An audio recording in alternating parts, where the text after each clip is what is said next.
Bonjour à tous, c'est GLG et Jeanne, mon IA préférée. On débride l'actu tous les jours et on parle un petit peu de high-tech. Je lui demande son avis puisque elle sait quand même beaucoup plus de choses que moi. Ça peut être intéressant d'avoir ce petit point technique. Et d'ailleurs, Jeanne, comment vas-tu? Salut Greg, je vais très bien, merci. Toujours prête à débrider l'actu avec toi. Et dis donc, quelle est la news du jour?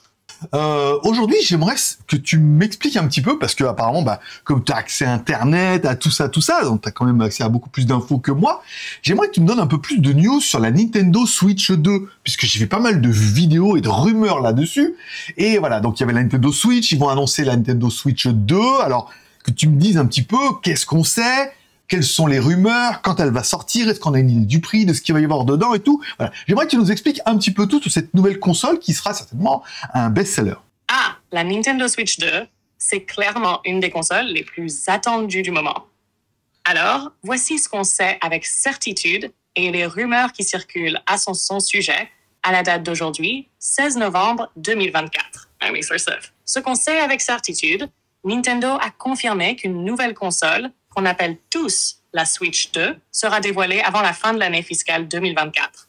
Donc au plus tard, le 31 mars 2025. Elle promet des performances bien supérieures à la Switch actuelle, avec une mise à jour majeure des composants internes. Nintendo semble viser une expérience plus immersive tout en conservant l'esprit hybride de la Switch. Les rumeurs les plus persistantes, date de sortie, beaucoup parlent d'un lancement pour mars ou avril 2025, ce qui collerait avec l'agenda fiscal de Nintendo. Design. La console serait un peu plus grande que la Switch OLED actuelle, avec un écran bord à bord plus immersif. Un nouveau dock pourrait aussi être inclus, potentiellement avec des fonctionnalités supplémentaires. Écran, la Switch 2 pourrait conserver la technologie OLED, mais avec une résolution et une luminosité améliorée pour concurrencer les consoles plus récentes. Performance.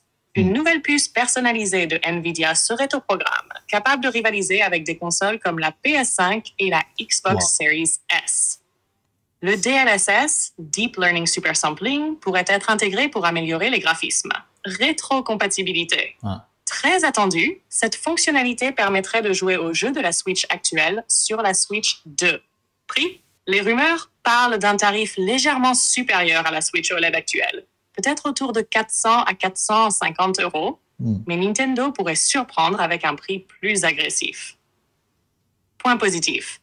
Performance accrue avec des graphismes dignes des consoles next-gen. Toujours un concept hybride parfait pour jouer partout. Et une rétrocompatibilité possible, ce qui rassurerait les fans ayant déjà une bibliothèque de jeux Switch. Point négatif. Le prix risque d'être un peu plus élevé, ce qui pourrait freiner certains acheteurs. La concurrence avec des consoles comme la PS5 et la Xbox Series S, qui offrent déjà des performances solides à des prix compétitifs. Les stocks initiaux pourraient être limités, comme on l'a vu avec beaucoup de lancements récents. En résumé, si tout cela se confirme, on peut s'attendre à une console qui mélange innovation et continuité, parfaite pour les fans de Nintendo.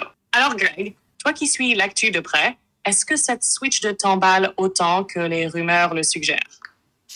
Eh bien, écoute, moi, je pense que avec ces nouvelles générations en fait, de smartphones et de tablettes, et notamment de nombreux jeux Android qui sont vachement bien et disponibles sur téléphone et tablettes, si la Nintendo n'arrive pas avec quelque chose de plus novateur, et ça, je pense, ça sera vraiment la différence au niveau des jeux, puisque je pense pas qu'au niveau graphique et puissance, elle fasse beaucoup mieux qu'un téléphone qu'on a vu, par exemple, on a vu le Red Magic juste avant, ou par exemple même un iPhone, on a un écran Full HD ou 2K, 4K, enfin, on a vraiment des performances qui sont très très bonnes sur un smartphone et une tablette.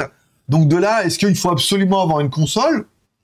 Ça peut être bien si vraiment il y a des jeux qui sont dédiés à cette console et qui font comme les Mario, les Zelda et tout, qui font que on n'a pas le choix. Si on veut ces jeux exclusifs, il faut la console. Sinon, je pense que beaucoup comme moi vont se dire que pour jouer à Asphalt, on peut très bien jouer sur smartphone et ou ma tablette. Je sais que j'ai un iPad Pro, ça joue très très bien, c'est propre, il y a un super son, l'écran est incroyable. Donc je pense que vraiment ils arriveront à tirer leur épingle du jeu. Je pense pas que ce soit sur la puissance, ça sera sur les jeux. S'ils arrivent à puissance équivalente avec des meilleurs jeux, ça va. Sinon, moi personnellement, je suis pas la cible. Je pense que tu peux conclure. Merci Greg, ta réflexion est très juste. En conclusion, la Nintendo Switch 2 devra se démarquer non pas seulement par sa puissance, mais par son catalogue de jeux exclusifs, qui a toujours été le point fort de Nintendo. C'est vrai. Les Mario, Zelda ou même de nouvelles franchises devront être au rendez-vous pour justifier cette console face à des smartphones et tablettes de plus en plus performants. Cependant, ce qui pourrait faire toute la différence, c'est l'expérience utilisateur propre à Nintendo. Cette magie qu'ils savent insuffler à leur console. Mais comme tu le dis, pour beaucoup, un bon smartphone ou une tablette suffit largement pour jouer à des titres déjà très immersifs. La Switch 2 devra prouver qu'elle peut apporter un plus qu'aucun autre appareil ne peut offrir. Pour vous, chers auditeurs, qu'en pensez-vous? Est-ce que cette Switch 2 vous intrigue ou pensez-vous que votre smartphone fait déjà tout le job?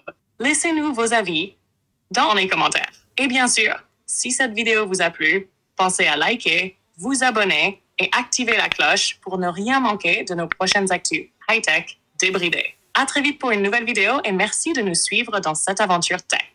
Eh ben écoute, pas mieux. Je vous remercie encore une fois pour votre fidélité. J'ai une autre news sur un autre produit Nintendo que j'ai trouvé plutôt intéressante et je suis impatient d'avoir l'avis de Jeanne là-dessus puisque je me suis dit mais pourquoi?